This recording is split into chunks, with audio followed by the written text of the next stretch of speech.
Another big hearing to watch this hour live on Capitol Hill, and that has to do with Russian hacking during the U.S. election. For the second time in a week, top leaders from our intelligence agencies will answer questions from lawmakers, this time on the Senate Intelligence Committee. So what do we expect to learn? Our chief intelligence correspondent, Catherine Harris, is watching all of this from our Washington bureau. Catherine?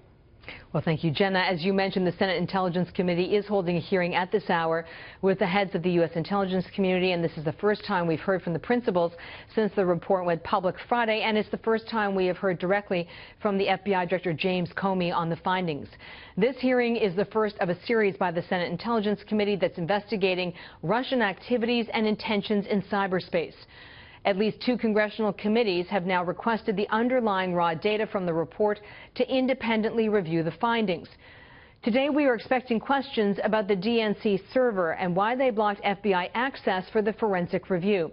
Instead, the FBI relied on the findings of an outside security firm, which is unusual given the high profile of the case and the Russian targeting.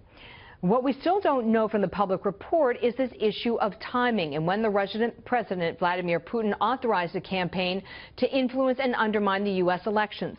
Investigators saw an uptick in the hacking by Russia in 2014, and in 2015 the hacking moved from U.S. government networks to political targets, long before either party had selected a nominee.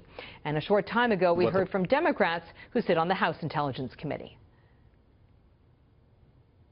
What the president did was a very good first step, but I support the efforts of Senators McCain and Graham and others, Ben Cardin, to go beyond that and establish a broader deterrent.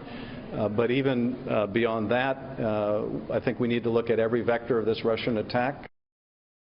What we also heard at that news conference from the Democrats is that they want the administration to encourage the intelligence community to declassify the sources from their findings, because if you read that public report, what you see is that there really isn't any backup data, and they feel this would make an even more convincing case to the public. Jenna. We'll see if they do it. Catherine, thank you.